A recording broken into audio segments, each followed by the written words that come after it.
What's up guys, June here, and in this video I'm going to talk about a very specific strategy for Tuz tanking at Beastmaster Durzag.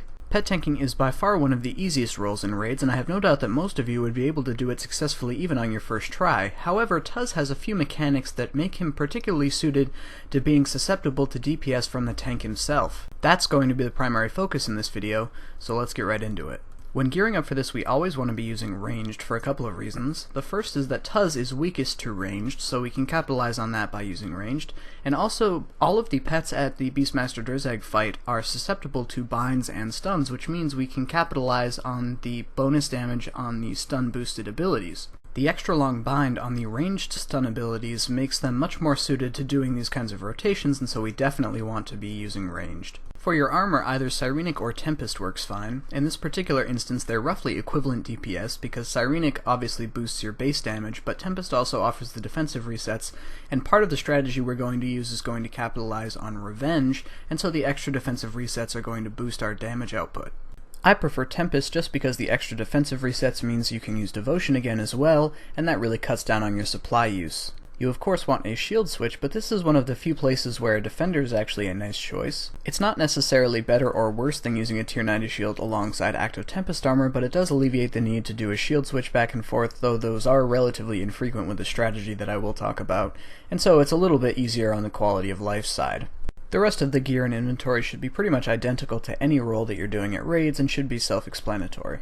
In addition to the pets being susceptible to stuns, the second mechanic we're going to exploit is the fact that Tuz's Enrage mechanic applies the ability Combust to the player. This is a relatively low damage bleed effect that will be active on the player pretty much as long as he is actively tanking Tuz. The downside of this effect is that it tends to trigger resonance and prevent you from getting any kind of a good solid heal from that ability. However, the positive side is that it will stack you up to maximum revenge stacks almost instantaneously.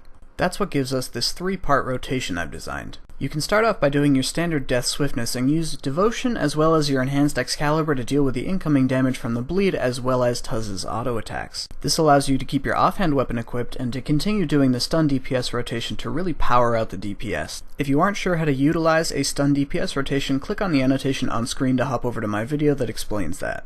Once Death Swiftness wears off, you can switch to your shield and use Revenge and Reflect, and maybe additionally Debilitate depending on how much damage you happen to be sustaining. Revenge should stack up to 10 almost instantly due to the bleed effect, and you can resume the standard stun DPS rotation to ham out some more DPS. When the effect of Revenge wears off, there's 10 seconds left before Death Swiftness comes back off cooldown, and you can use this time to do your standard stun DPS rotation without any kind of boosts, or heal as you need to with defensives. Remember that because it's difficult to get solid heals with Resonance, Immortality is probably your safest bet for dealing with long-term damage and healing. Keep in mind that if you're using Tempest armor and you get a defensive reset, this gives you the opportunity to repeat rotation 2 without having to wait for the cooldown.